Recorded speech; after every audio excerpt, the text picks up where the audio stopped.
Hey everyone, welcome to Redmen TV. It is the Uncensored match build-up. Bournemouth versus Liverpool, 5:30 on Saturday at the Vitality. I'm Steve. I am joined by Luke and by Ben for this one. Yeah, for those waiting and watching us live, apologies, we're a little bit late. We were waiting for the end of Arne Slot's press conference, which has just happened, and we can touch upon that a little bit later on in the show. But for now, we're going to start, gents, thanks very much, by talking about Bournemouth. Maybe I'm just a bit naive to footy, Luke, and where we're at, but I knew Bournemouth had been on a little bit of a bad spell and they've had a couple of injuries. Obviously, they've sold their best player, and I was thinking, I wonder where they are in the league. I'll just go and have a little check. And I had to scroll down, and I got to 15th, and I found them. I was very surprised that Bournemouth were that low. I didn't realise it had been that bad for them, but their fall off from at the start of the season when they were in and around the top four, we beat them first game, and it looked like a better win the more you saw Bournemouth play, but actually, it's been a long time for them, 1 win in 13. The fall has been quite dramatic for them. Yeah, it definitely has been. And I was surprised as well, Steve, because you think about Antonio Raiola and like the jobs that he's been linked to, and he's actually not doing very well at all, to be honest. He is sort of one of the managers who usually operates quite well on a tight budget, like seen before at Rayo Vallecano, where he did real good things there. But yeah, I was really, really surprised. And they've sort of had they had a similar start to the campaign to us, really. Obviously, we beat them opening day. But then after that, they went 8 unbeaten and they won 4 of them. And for a side like Bournemouth, with the budget they're operating on, that's really, really strong. But then how quickly can it turn? You know, I felt like a good point to look at it was from the 1st of November. So from the 1st of November, Liverpool are on 21 from an available 39, which we're still not very happy with. But Bournemouth are only on 9 from the last available 39. So that's crazy, you know what I mean? Especially from the start, then they drop off. And he's still getting, quite a lot of praise, I think. A lot of that comes from they still play quite good football, and it has to be said. Obviously the long throw has also been sort of utilised by them quite well, with Semenyo usually taking it. You're not there to take it anymore, thankfully. In terms of playing Bournemouth, this is probably a good time for us to come up against them. They've just lost one of the big lads. They're on a great run of form. We need to get a win away from home, and what are the last 4 draws in a row in the Premier League at the moment? This is the perfect time for us to play them. It's mad as well, because you look at them and, like you say, Raiola is linked. He was linked to, people were touting him as a potential Liverpool manager. The Man United job, he's been very much linked to that, Ben, as well. And again, this is not me saying he's a bad manager. People can just go on bad runs sometimes and things go against you, and again, injuries and whatever. Again, having to sell your best player because of a contract clause that you have no real say in. But it is 1 win in 13. And they've conceded 41 goals this year in the Premier League. The only teams who have conceded more are the bottom 3. And they're kind of cut adrift, aren't they? The bottom 3, there's a quite significant gap, although I know West Ham are doing their best to try and bridge it a little bit. That has been a thing for Bournemouth. They are willing to, I don't know if it's willing to or it's just the way they play, but they are open a little bit. It's almost like we'll go toe for toe and we'll try and outscore you. They've had games, 4 alls and 3-2s and 2 alls, 3-2 against us. It feels like that's the type of team that they've just become at this moment in time. But when you lose a couple of attackers and again you've got injuries and stuff, all of a sudden those 3-2s become 2-0s and you can see them goals, and it feels like that's a real problem for them at the moment. They just can't keep a clean sheet. They just can't stop and keep the back door closed. Yeah, and I think, as Luke says, it's probably the best time to play them at the moment, to be honest. Obviously, as you say, they've lost a lot of great players like Semenyo, and they've had a few injuries as well. Maybe Van Nielsen is not really scoring the goals that maybe he was early on in the season. I think the way they play, if they set up how they usually play, it plays into our hands a lot, to be honest. If a team comes to play us, they usually lose, to be honest. But a lot of teams haven't come to play us this season. They've sat back, made it hard for us.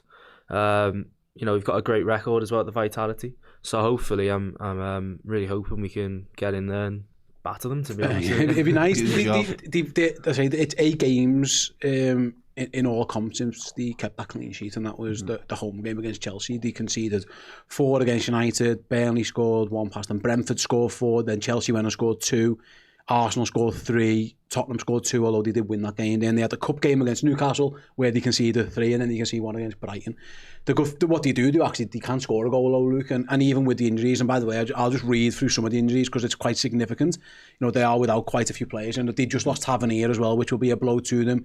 Kluivert's out with what it looks like it's going to be a pretty significant injury. Now he's going to be out potentially for months.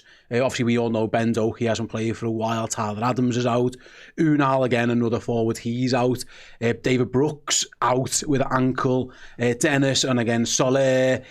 They are struggling for players, and eventually there's always a tipping point. They still have some good players.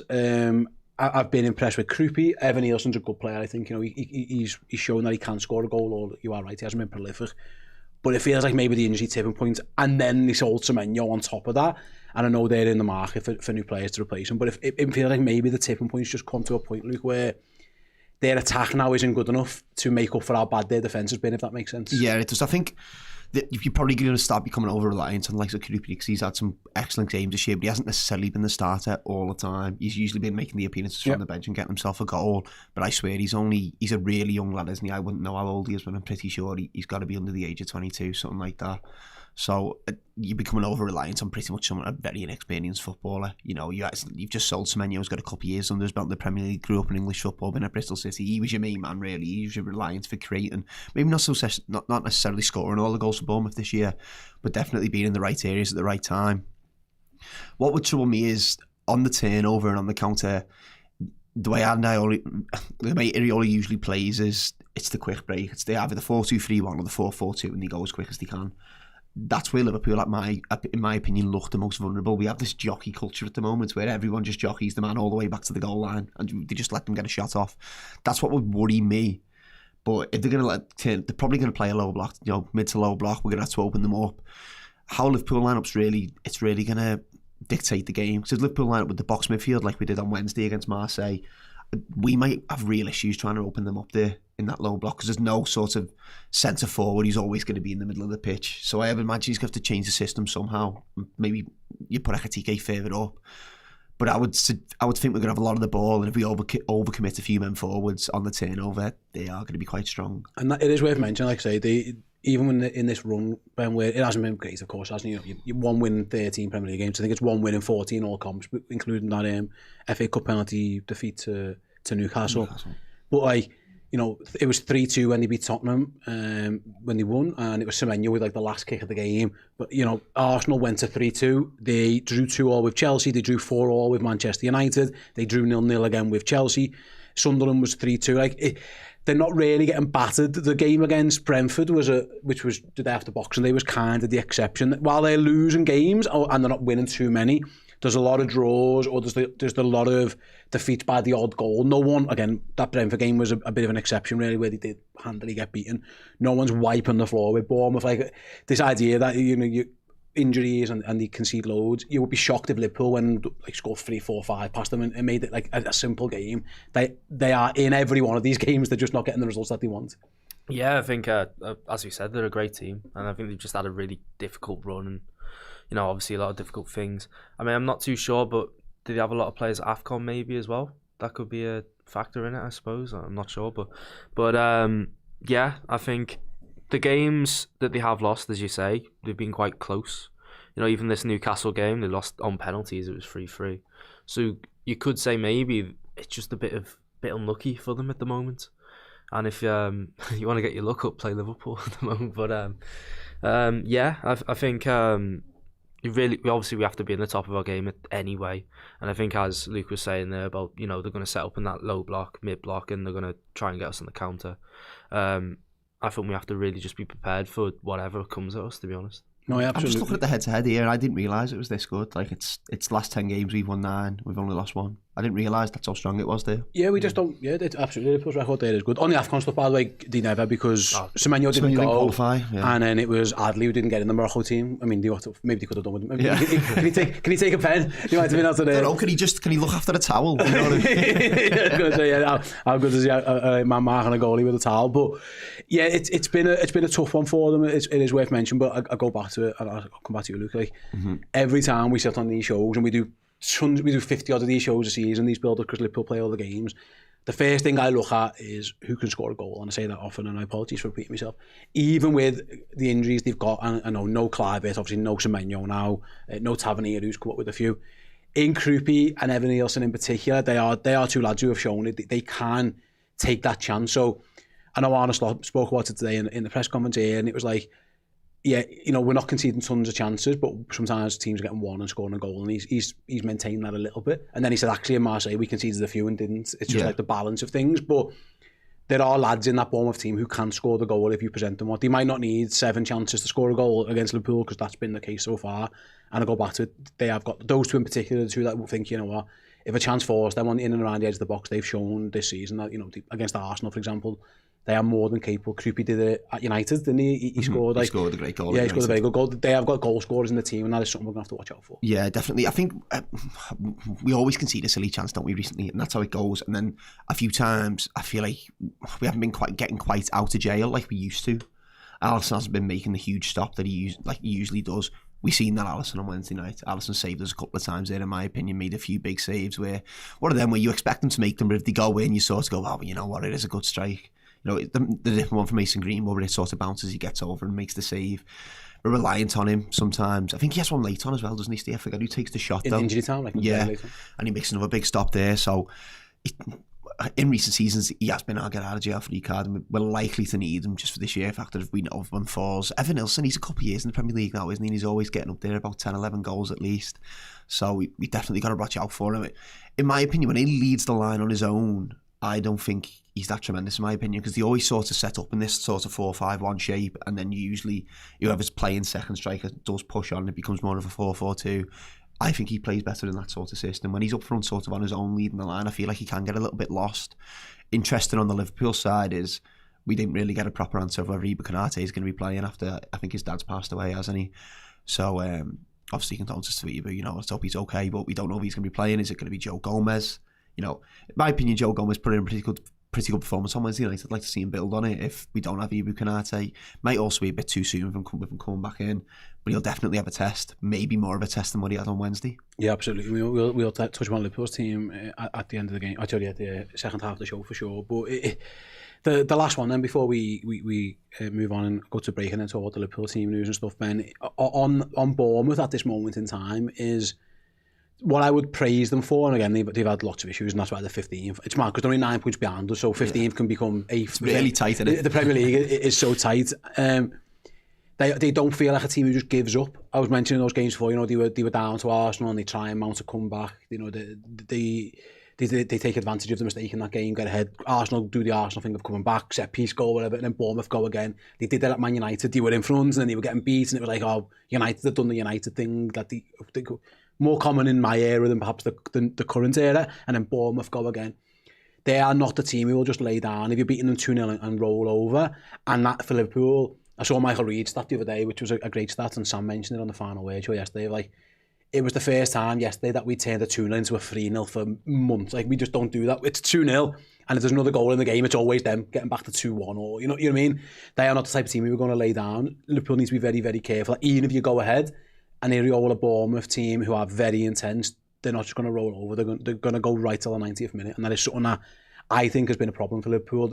Whether it's complacency, fitness, we have let teams back into games at times. Leeds is the perfect example. Yeah, and I think, as I think I said it before as well, like, we just need to stay switched on. Like, It's really important. Like, this changes now. Like, this has to be the moment now where the season turns and everything starts to click into place. And I think this is a really good test of that. If we're going to be shit or we're going to be good, do you know what I mean? And I think, as you say, I think the complacency is really set into games when, you know, we've been, we're winning 2-0 or this, and then we just fall apart. And that really, as I say, it really, really can't happen because it can just go so wrong in the space of 5-10 minutes against Bournemouth.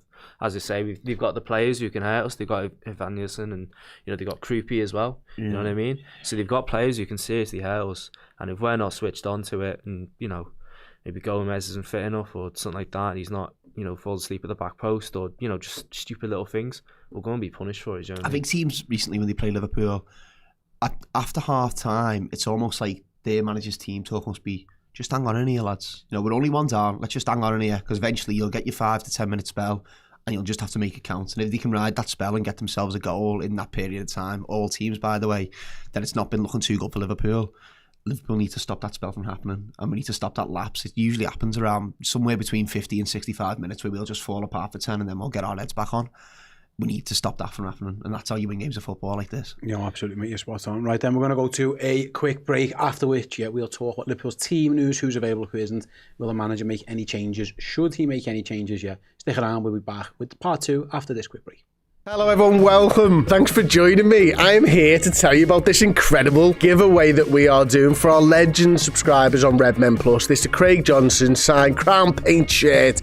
It is absolutely glorious. Every single month we give away something to our legends on redmenplus.com. It's a great way of showing your support for the channel. It's a great way to get closer to us as well, because you'll be in the Discord group and there's loads of other benefits, merchandise, discounts, all that type of stuff. But the big one for me would be this. It would be the opportunity to get into the prize draw for these incredible signed items. Craig Johnson Crown Paint shirt signed by the Liverpool legend. Join up this January as a legend on redmenplus.com. Thank you.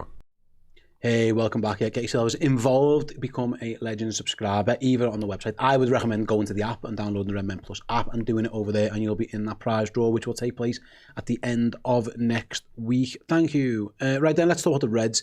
Team news-wise, obviously the manager's just conducted his press conference. He didn't give a lot away in terms of availability, because he said they only had a recovery session yesterday. He said he didn't think anyone got injured in Marseille, which is good, over the course. Chiesa, who missed he wasn't even on the bench because he got injured the day before.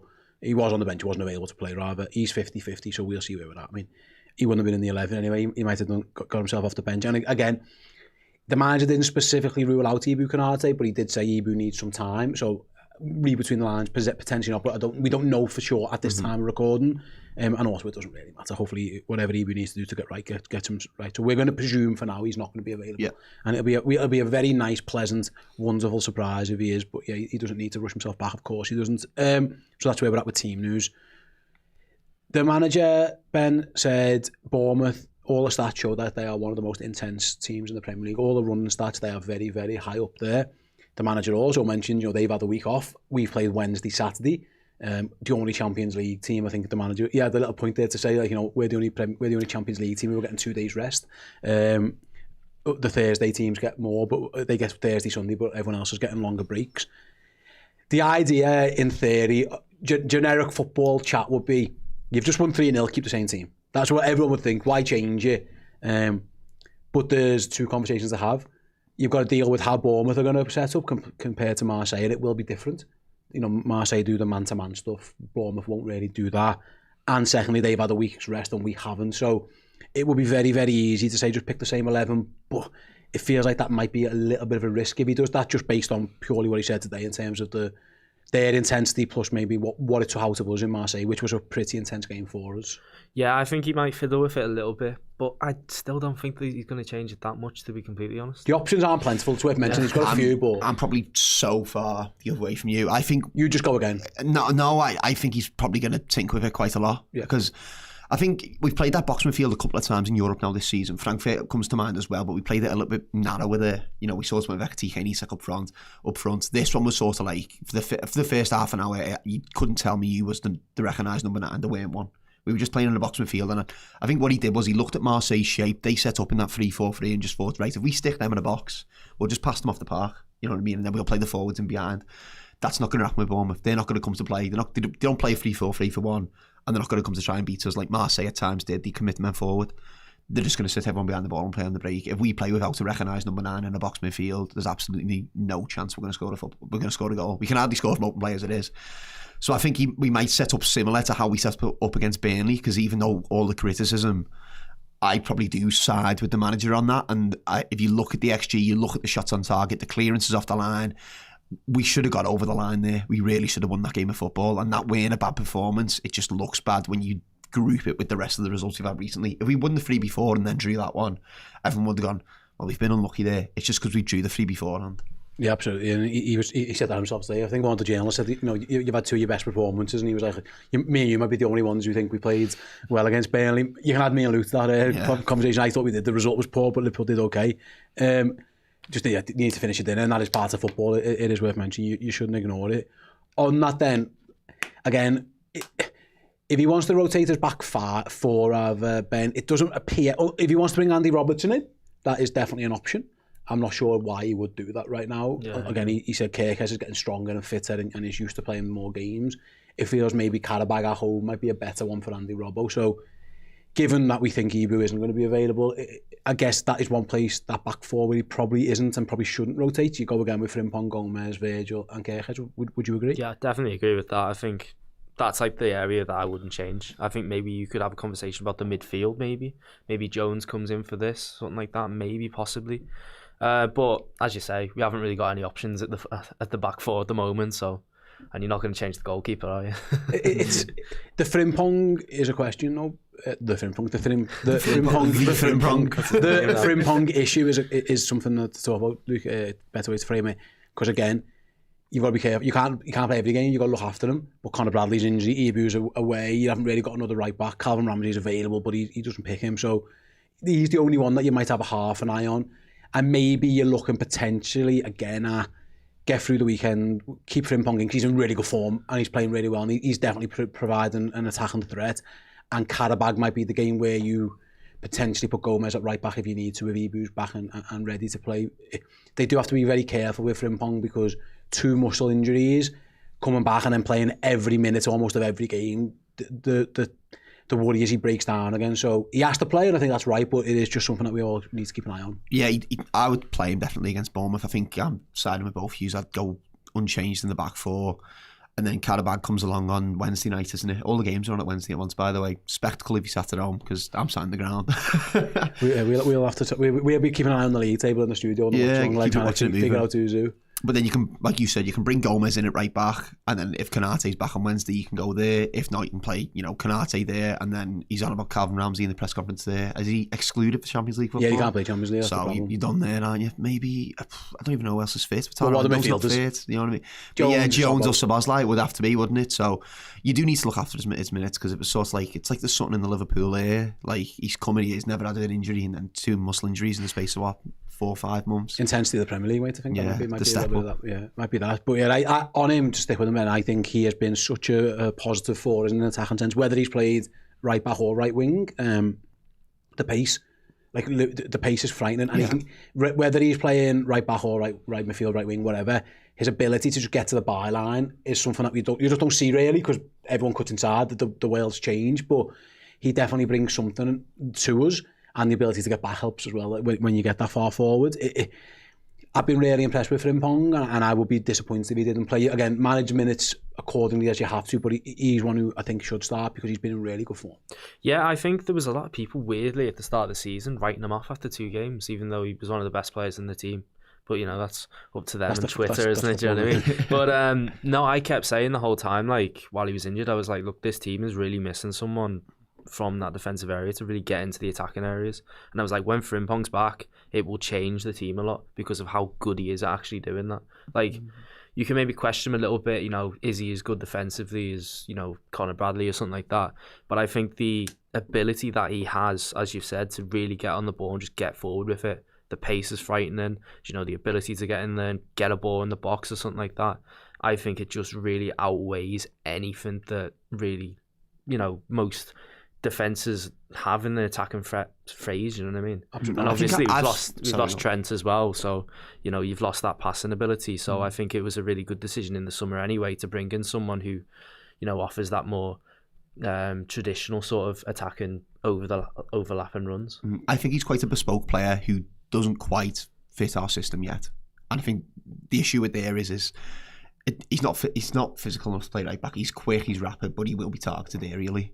And then if you put him at right mid, he's a really old school winger. He only goes one way. He's a cracking right midfielder, but Liverpool often play with a right winger who's going to score all the goals. He will find a middle ground, whether he's going to be a right mid or a right back, but that's to see in the next 6 months. If he's going to be a right back, he needs to get some bulking up, really. And I think that's only natural. I think he absolutely will. The question here then, because we all agree it's going to be a back four. Before we start talking about who's going to play in front of him, the question, it goes back to Luke's one, and I'll pose it to you, Ben, a little bit what you made before, is does the manager stick with this formation? Can that work against Bournemouth, or does he have to go back to the 4-3-3? And if he has to go back to the 4-3-3, then that will influence his team selections. So I'm not sure I see the value of a box midfield away to Bournemouth, because I don't think, with all due respect, I don't think they're that good to deserve that. If that makes sense, you go with a box midfield to stop them playing and then try and break on it and counter. Bournemouth, they won't do that to us. you don't want to be countering the team who were trying to counter you. It'll become a little bit of a stalemate, and even though away from home, the onus still probably is on us to attack them. So my inkling is that he's probably going to go back to the 4-3-3, the more tried and tested thing. Again, results haven't been perfect with it, it's worth mentioning that, but do you get the sense he's going to move away from that box and go back to normal? I think he'll go back to normal, but, you know, I said earlier, like, I think he'll tinker a little bit. I didn't mean, like, oh, he's going to keep, like, the 4, do you know what I mean? No, I think he would change that, but I think a few personnel changes, maybe, possibly. Maybe Gakpo comes back in, you know, we know how much he loves him and such. But I do think the majority of the 11 will probably be quite similar, I think. Obviously, as we said, we haven't really got the depth at the moment to really warrant the changes that maybe you'd like to make. And also, you've got to look to Wednesday. I know it's only Karabag, but do you know what I mean? Anything could happen. I say what you say, it's only Karabag. They're doing all right at the minute. Then we can do it on Tuesday. You absolutely have to get something out of that game for sure. Okay, so let's talk about it then. If he wants to make changes and he wants to bring players off the bench, Luke, because he wants to freshen, the two obvious in terms of first team players we can bring back in, really, given what Liverpool got available, was 3. He could do Robbo at left back. We've all kind of agreed he probably won't do that and maybe shouldn't. So then it's Curtis comes back in if he wants to play Curtis Jones, and it is Cody Gakpo if he wants to go back to Cody on the left. For what it's worth, Cody's got a decent record and he's done all right at Bournemouth. But he hasn't been in the best of nick. He looked really good coming off the bench. It was worth mentioning there, but they're the only two. If he goes back to the 4-3-3, that he could do something with both of those. But then it's who drops out, and McAllister becomes an option here. I would think. Does Mo Salah become the other option? Because it's and then Sobbo goes right wing. I don't know. He absolutely doesn't need to. By the way, he could just play one of them, but it'll be interesting because they're the only two real things I think he can properly change. And I'm not sure what the best option is. Who gets left out of either of those two players? I think sense. What makes this conversation difficult is then where's Florian Wirtz playing, because then that dictates everything. Yeah. If you're going to play Florian Wirtz in the middle of the pitch, then I'd probably say you probably go and Gravenberch in there with him, Szoboszlai in there, and Gakpo's out on the left. Yeah. But in my opinion, I'd have Florian Wirtz out on sort of... He's been playing like left mid, but he's got a free role, hasn't he? He sort of comes in and picks the ball up in the midfield. I'd probably do that, and then you can overload the midfield with... I'd probably go Jones, Gravenberch, Szoboszlai. I'm totally honest. Curtis Jones has been unbelievable. You've asked me recently, and he warrants the start over McAllister at the minute, who probably should have scored on Wednesday. He was unlucky not to get one. And I'd argue better performance from him as well. So it's difficult for him to miss out, but I think Jones's performances recently, he's the starter for me. But it's one of them. What do you think? What way are you going? I believe, I just don't see the manager not making a couple of changes, given what the way he spoke about Bournemouth and the way he spoke how intense the game was. It would make sense, and Curtis is one of the obvious ones that he could do. Again, Robertson's a viable option. It could be that. Up front is the interesting one. We saw Mo Salah play because he was on the bench before he goes away. He comes back, he's in the team, but again, that system was a different system than the one that he got left out of for whatever reason. The manager left him out, and for what we're led to believe, it was more defensive. Liverpool want to be a bit more solid. You can be a bit more solid with the box midfield than Mo Salah. If Liverpool go back to the 4-3-3 with Frimpong behind them, then you're basically going back to what you thought wasn't working really before Mo got controversially left out and had his kick off. So that'll be really interesting what the manager decides to do with Mohamed Salah, because if he leaves him out, he's saying we don't think those issues are quite resolved yet. And I don't think it's just a Salah issue. I think it's a structure issue that Salah fits into. And if he plays him, then he's got to be aware that those issues that there was, what have you done to fix it? What's different? Is it can't just be, well, we've got Jeremy Frimpong now. I'm not sure that really makes too much sense. So do you think he'll start Salah again? Well, I was really shocked, to be honest, that he started him at Marseille. Not in obviously I love Salah, do you know what I mean? All these other things. I think we actually have really missed him as well, because I think we've really missed a focal point, someone who can actually get on the ball and make something happen. But I was really shocked that he started him against Marseille. I thought maybe he'd have a little bit more of a, do you know what I mean? An arm distance, you tried to come out against me and such. But I think this game, I'd start Salah personally, because I think we've really missed, as I say, we've really missed the sort of a focal point to try and get goals through. Obviously, we've got Ekitike, but I think the double threat on that right-hand side is really important, I think, in the way he probably wants to set up. But if he wants the control sort of thing, which is what he's usually done, I think he probably puts Gakpo back in. I think that's the reality of it, isn't it? And he loves Gakpo, obviously, for the what he can do and his control of the game. It's one of them. It's a difficult one, though, isn't it? I think you could play both of them. Yeah, and then Vert goes into midfield. If it's in midfield, though, then I think Gravenberch's got to come in as well, because I think we were talking about the dual threat on the right hand side. If you're playing no Gravenberch, you're playing Jones, Szoboszlai, Vert. I reckon there's little balance there. Gravenberch has to, yeah, he's got to be in. So it's Gravenberch's definitely. Then Jones is probably the one sitting because Szoboszlai's in there with him. We went through a period of not knowing who to select. We had nobody, and now we've got too many midfielders. It's more. How do I play all of them? It's more. This season comes down to me for Liverpool have not found the right balance between being able to score enough goals without compromising your defence and having enough attacking threat without the other way around. So we look a bit unbalanced because we've got too many lads who can score a goal and the defence is vulnerable, or we're that worried about the defence that we lose a little bit of an attacking threat. And Arsenal maybe is the example of that, where Liverpool had all the ball but couldn't score a goal. But then there's been other games where, oh my God, we can't, PSV at home or City away, where we're just like, oh my God, they're going to score a million. If he goes Gakpo, Salah, Ekitike, Luke, in theory, to me, that feels like the most likely three forwards who can score a goal. It depends what you class Florian Wirtz as in this conversation as well, if he's a winger or a midfielder. But then you are just going back to the problems that you thought you had, because that's effectively the team that was getting ran through a little bit. I don't know what he's done, or has he changed enough? Is the confidence just better? Or actually, we're going to see at the weekend, the manager still doesn't think it's right, and he can't play all three of those, and he has to play four of his midfielders, or he has to leave Salah out. I think he will side on balance, but it's just who bites the bullet. That's all it is. Yeah. So I reckon I'd be really surprised if Florian Wirtz doesn't play, to be honest, because it seems like now we've decided we're going to build around Florian Wirtz. He's going to be the curator. He's going to be the man we get on the ball, and I'm fine with that because he's a tremendous footballer. He's probably got the highest ceiling out of everyone in the team at the minute. You've got to stick with him. It's who in the midfield's going to bite the bullet. And if you ask me, it's probably going to be Curtis Jones for the sake of Ryan Gravenberch to get the balance. You can't take Szoboszlai out. He's been one of the best players this season. I'd say Cody Gakpo is likely to come in on the left. So I'd probably say we are probably going to make the same errors we've made and just hope that maybe it's a morale thing or maybe a form thing. I don't know what he's quite tweaked tactically, whether it's Gravenberch, it's a bit deeper, or to have a bit more control of the game. The fullbacks definitely haven't been sitting any deeper. The last couple of games they've both been bombing on. So I think you're definitely going to be susceptible on the break if he goes with that team selection. But the lads are in form, you know what I mean? Ekitike scoring goals. He's really unlucky on Wednesday night not to score. He scores offside and then he hits the bar. The keeper makes a big save. Gakpo comes off the bench, he gets one. Salah as well. I think Frimpong puts a ball and he flicks one just over the bar. He's had quite a successful AFCON as well. I was surprised he started on Wednesday. I thought he would have sat on the bench at least for the first game, not for the issues that you said in terms of his relationship with the manager, more with if the fella's just been at the AFCON for the month, let's give him a little bit of rest.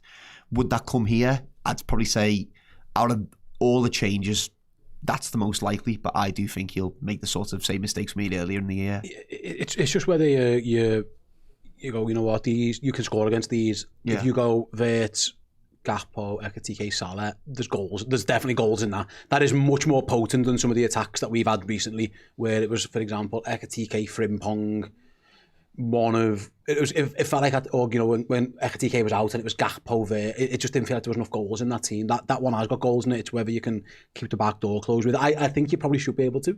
And Sobo's just got to run. That's what happens in that situation. So if you're Arne Slot now, you guys have got much more hair than I haven't, unfortunately, but so I can relate to him a little bit more. But if you're Arne Slot, Luke, and you're looking at Mohamed Salah and you're looking at Bournemouth away, is Mo in your 11? I think he probably is. He probably is in my team, yeah. And that's because, like I said, I'd side with the lads who are in form. Played the lads who are in form, played the lads who've been playing well. He's had a really good time at AFCON. He looked sharp to me the other night. I'll keep him in there. Ben? Yeah, definitely. It's not even a question for me. Yeah, and what it is for me, I think it gets Sobo back into midfield. And Sobo on the right-hand side can do a job. He's doing a job as that right wing thing. And he's all right. He's pretty good at it. And he has some good performances. He's a better midfielder. So, and you obviously Frimpong's playing right back. So who else have you got? Someone's got to play. And I think you've just got to say to Mo, and even Mo Salah, and sometimes the best players need to kick up the arse. Like, I want to pick you. Like, there's no way Arne Slot doesn't want to pick Mo Salah, but you have to do you've got to do the other bits as well. So if you do, you know, what you're meant to do, and we all play well, and we all do as we're supposed, then it'll all be sound. And then there is goals in that team, and I would be very, very excited for Salah, Ekitike, Vert, probably Gakpo. To all be in the same team. That there's definitely enough goals in there to beat anybody, really. And then you've got to hope, and you maybe have to say to your midfielders and your defenders, listen, they'll work hard for you, but they're not, you know, they're not their cout. They're not defensive minded first. They're there to score the goals. We've got 6 yous. Your job is to stop it. You know what I mean? And sometimes footy can be that simple. You attack with 4, you defend with 5 or 6. That kind of be what it is. Fingers crossed. On Gakpo, let's move on to him then, because we've all agreed he probably is going to start on the left-hand side, potentially. Again, if Jones or McAllister play, you could easily see Vert. That is an option. I thought he was really good when he came off the bench, Luke. I know you were there, and it was a different type of game, and it opened up for him. He scores a very good goal. He should have an assist if Mo Salah doesn't miss a ridiculous chance, like which Salah 9 times out of 10 scores that every go. Cody's become the whipping boy recently. I think it's fair to say everyone's on his case a little bit. I get it. When Liverpool aren't winning games and he's doing the frustrating thing that sometimes he does, because he can be frustrating. But he still is a goal threat. And you've got to, at some point, you've got to almost, I think, accept that he isn't the perfect left winger of all, the most, you know, he isn't John Barnes and he isn't Sadio Mane, but he's a left winger who can score a goal, and that is hugely valuable, and you've got to just work out how that fits in your system. Yeah, I think he's got big shoes to fill, Cody Gakpo, and that's literally just because Sadio Mane and Luis Diaz are both very, very different footballers to what Cody Gakpo is. They're short lads, very exciting, very quick on the ball. You know what I mean? Know how to beat a man with pace. Cody Gakpo, he's a quick lad. He's definitely not as quick as Sadio Mane and Luis Diaz out on that left-hand side. And I think that's sometimes why we see him become a bit predictable and just always go inside, because maybe he doesn't have the pace to beat the man around the outside. I'd argue it's because he can't take a shot on his left foot, which we've seen recently. It's very poor. The one at Fulham comes to mind, where he just sort of like toe bangs it. It just drifts right of the post. But the lad does take a lot of stick, and it probably isn't really deserved. You know, he has been a goal threat of late. He gets the goal at Marseille the other night. He has 2 off the line. He probably misses a silly one against Burnley, to be honest. He should probably get it. But you've got to be a good player to get into them areas. And for him to get into them areas and link up with the other team, he's obviously doing something correctly. I just want him to use Kerkez around the outside a bit more. Listen, Cody, if you're not going to go around the outside and beat your man, that's fine. But when you've got a lad there who's willing to do so, give him the ball and give him the opportunity to get to the byline and put the ball in. We've seen how successful that can be with Frimpong on the right. The stark contrast between them two is crazy when you see them on the pitch. Frimpong can't go inside because he doesn't have a left foot, and Cody Gakpo can't go outside because he doesn't have a left foot either. So it's like polar opposites on the wings. I think I'd play him. You know, we're a team that's lacking goals, and the one goal against Burnley should have been 3. You're playing all the firepower. You've got Gakpo, you've got Salah, you've got Vert, you've got Ekitike. Gakpo adds to that. Huge player out, and Vert on the left and an extra midfielder. I reckon Gakpo's more of a goal threat than that. I'd play him. Yeah, we'll see how, and absolutely, I think I would as well. It'll be fascinating to see how Liverpool get on then. Before we get your guys' score predictions and where we're at, I'm just going to have a quick little look around the Premier League, obviously see what's going on in terms of the fixtures that may or may not affect Liverpool, depending on where we're at. Some of them definitely will.